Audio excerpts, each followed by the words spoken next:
ನಮಸ್ಕಾರ. ಇವತ್ತು ನಾನು ಬಾಡಿ ಸ್ಕ್ರಬ್ ಬಗ್ಗೆ ಮಾತಾಡ್ತಾ ಹೋಗ್ತೀನಿ. ಬಾಡಿ ಸ್ಕ್ರಬ್ ಅಂದರೆ ಏನು ಅಂತ ಹೇಳ್ತೀನಿ.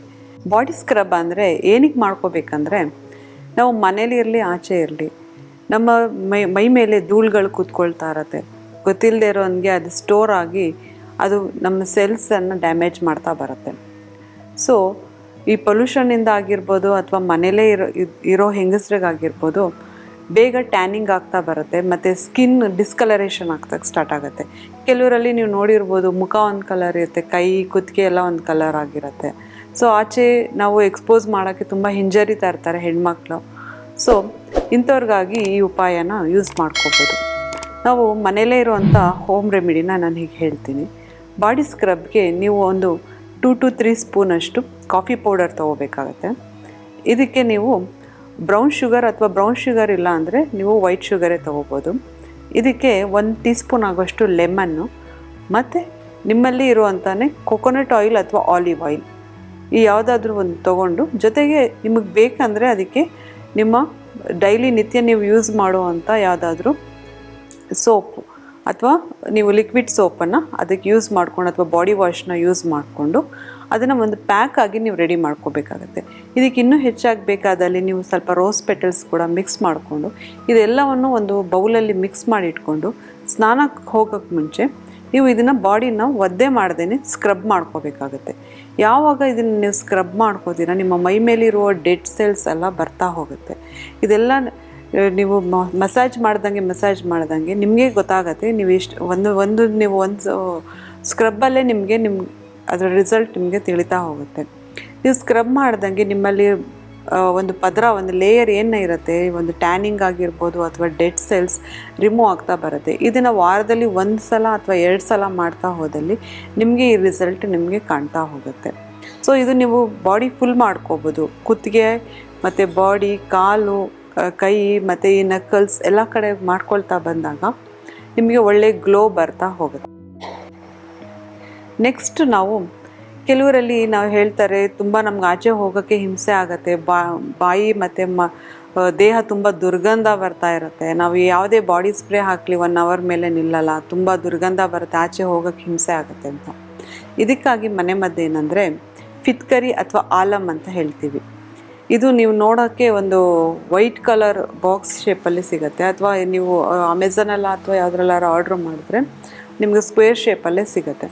ಸೊ ಅದನ್ನು ನೀವೇನು ಮಾಡಬೇಕು, ಸ್ನಾನ ಆದಮೇಲೆ ಒದ್ದೆ ಮೈಯಲ್ಲೇ ಅದನ್ನು ನೀವು ಅಂಡರ್ ಆರ್ಮ್ಸ್ ಮತ್ತು ನೀವು ದುರ್ಗಂಧ ಬರುತ್ತೆ ಅಂತ ಅನಿಸುತ್ತೆ, ಇದು ಡಿಸ್ಕಲರೇಷನ್ ಆಗ್ತಾಯಿದೆ ಅಥವಾ ಕತ್ತಿಸುತ್ತಾ ಅಂಡರ್ ಆರ್ಮ್ಸ್ ಇಲ್ಲಿಗೆಲ್ಲ ನೀವು ಲೇಪನ ಮಾಡೋದ್ರಿಂದ ಮತ್ತು ಲೇಪನ ಮಾಡಿ ಅದನ್ನು ಡ್ರೈ ಆದಮೇಲೆ ನೀವು ಮಾಮೂಲಿ ಮಾಯ್ಶ್ಚರೈಸರ್ ಅಥವಾ ನೀವು ಏನು ರೋಲಾನ್ ಯೂಸ್ ಮಾಡ್ತಾ ಬಂದರೆ ನಿಮ್ಮ ಅಂಡರ್ ಆರ್ಮ್ಸ್ ಕೂಡ ಇದು ವೈಟ್ನಿಂಗ್ ಆಗ್ತಾ ಬರುತ್ತೆ ಮತ್ತು ಬಾಡಿ ದುರ್ಗಂಧ ಕೂಡ ಕಡಿಮೆ ಆಗಿ ನಿಮಗೆ ತುಂಬ ಹೋಲ್ ಡೇ ನೀವು ಫ್ರೆಶ್ ಆಗಿರೋದಕ್ಕೆ ಹೆಲ್ಪ್ ಮಾಡುತ್ತೆ. ಈಗ ಇನ್ನೊಂದು ವಿಷಯ ಏನು ಅಂದರೆ, ಈಗ ಟೀನೇಜರ್ಸಲ್ಲಿ ತುಂಬ ಕಾಡ್ತಾ ಇರೋ ಪ್ರಶ್ನೆ ಆ್ಯಕ್ನಿ ಮತ್ತು ಪಿಂಪಲ್ಸ್. ಇದು ತುಂಬ ರೆಡ್ ರ್ಯಾಷಸ್ ಆಗಿ ಸ್ಟಾರ್ಟ್ ಆಗುತ್ತೆ. ಅವ್ರು ಮೇಕಪ್ ಕೂಡ ಮಾಡ್ಕೊಳಕ್ಕಾಗೋದಿಲ್ಲ. ಇದು ತುಂಬ ಒಂದು ಖಿನ್ನತೆಗೆ ಗುರಿ ಆಗ್ತಾ ಇದೆ. ಸೊ ಇಂಥ ಸೆನ್ಸಿಟಿವ್ ಸ್ಕಿನ್ಗೋಸ್ಕರ ನಾನು ಇವತ್ತೊಂದು ಮನೆಮದ್ದು ಹೇಳ್ತಾ ಇದ್ದೀನಿ. ಅದೇನು ಅಂದರೆ ಮೊರಿಂಗಾ ಲೀವ್ಸ್ ಅಂತ, ಅಂದರೆ ನುಗ್ಗೆ ಸೊಪ್ಪನ್ನ ನೀವು ಮೊಸರಲ್ಲಿ ಅಥವಾ ರೋಸ್ ವಾಟರಲ್ಲಿ ಕಲಸಿ ದಿನ ಹಚ್ತಾ ಬಂದರೆ ಈ ಪಿಂಪಲ್ಸ್ ಕ್ರಮೇಣ ಮಾಯ ಆಗ್ತಾ ಹೋಗುತ್ತೆ. ಸೊ ಇದರಿಂದ ನಿಮಗೆ ಗ್ಲೋ ಕೂಡ ಆಗುತ್ತೆ ಮತ್ತು ಆ ಕಲೆಗಳು ಕೂಡ ನಿಮಗೆ ಉಳಿಯೋದಿಲ್ಲ. ಹಾಗೆ ಇವಾಗ ನೆಕ್ಸ್ಟ್ ಬಾಡಿ ಆ್ಯಕ್ನಿ. ನಾವು ಎಷ್ಟೋ ಜನ ಜಿಮ್ ಮಾಡೋರ್ನೆಲ್ಲ ನೋಡ್ತೀವಿ. ಈ ಜಿಮ್ ಮಾಡ್ಕೊಂಡು ಬಂದ ತಕ್ಷಣ ಅವರು ಏನು ಅಂದರೆ ಅದು ಬಾಡಿ ಬಗ್ಗೆ ಅವರು ಏನು ಗಮನ ತೊಗೊಳ್ಳೋದಿಲ್ಲ. ಜಸ್ಟ್ ಯಾವಾಗಲೂ ನಾವು ಜಿಮ್ ಮಾಡಿದಾಗ ತುಂಬ ಸ್ವೆಟ್ಟಿಂಗ್ ಆಗ್ತೀವಿ. ಸ್ವೆಟ್ಟಿಂಗ್ ಆದಾಗ ಅದರಲ್ಲಿ ತುಂಬ ಫಂಗಸ್ ಮತ್ತು ಬ್ಯಾಕ್ಟೀರಿಯಾಗಳು ಉತ್ಪತ್ತಿ ಆಗುತ್ತೆ. ಸೊ ಡೈಲಿ ಒಂದೇ ಬಟ್ಟೆ ಹಾಕೋದ್ರಿಂದ ಅಥವಾ ಟವಲ್ ಒಂದೇ ಯೂಸ್ ಮಾಡೋದ್ರಿಂದ ಈ ಬಾಡಿ ಆ್ಯಕ್ನಿಗಳು ನಮ್ಗೆ ಗೊತ್ತಿಲ್ಲದಂಗೆ ಬಂದ್ಬಿಡುತ್ತೆ. ಬಟ್ ಅದು ಹೋಗೋದೇ ಇಲ್ಲ, ತುಂಬ ಕಪ್ಪು ಕಲೆಗಳಾಗಿ ನಮಗೆ ತುಂಬಾ ತೊಂದರೆ ಕೊಡ್ತಾ ಇರುತ್ತೆ. ಇಂಥದಕ್ಕೆ ಕೂಡ ಸೇಮ್ ನಾವು ನೀಮ್ ಪ್ಯಾಕ್ ಮತ್ತು ತುಳಸಿ ಪ್ಯಾಕ್ ಮತ್ತು ಮೊರಿಂಗಾ ಈ ಮೂರನ್ನು ಮಿಕ್ಸ್ ಮಾಡಿ ರೋಸ್ ವಾಟರಲ್ಲಿ ಅಥವಾ ಕರ್ಡಲ್ಲಿ ಪ್ಯಾಕ್ ಥರ ಹಚ್ತಾ ಬಂದರೆ ಇದು ಕೂಡ ಕ್ರಮೇಣ ಬಾಡಿ ಆ್ಯಕ್ನಿ ಕಡಿಮೆ ಆಗ್ತಾ ಹೋಗುತ್ತೆ. ಈಗ ನೆಕ್ಸ್ಟ್ ನಾವು ಫೇಸ್ ಟೋನರ್ ಬಗ್ಗೆ ಮಾತಾಡೋಣ.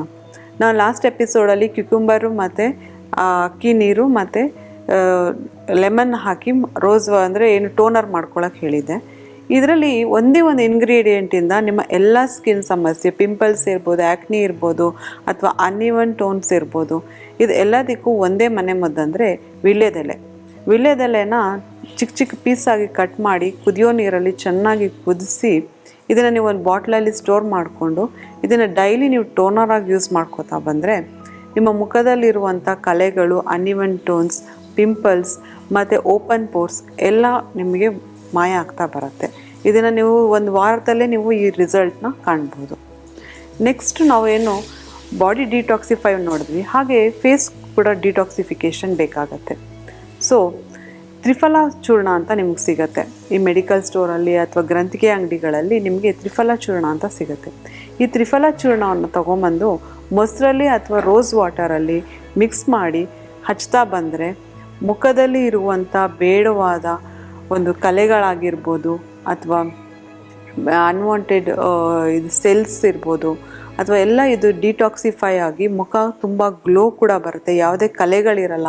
ನಿಮಗೆ ಪಿಂಪಲ್ ಮಾರ್ಕ್ಸ್ ಇರಲಿ ಅಥವಾ ಯಾವುದೇ ಬ್ಲೆಮಿಷಸ್ ಇರಲಿ, ಪಿಗ್ಮೆಂಟೇಷನ್ ಇರಲಿ, ಮೆಲೆಸ್ಮಾ ಇರಲಿ, ಇದು ಕಾಲಕ್ರಮೇಣ ನಿಮಗೆ ವಾಸಿ ಆಗ್ತಾ ಬರುತ್ತೆ.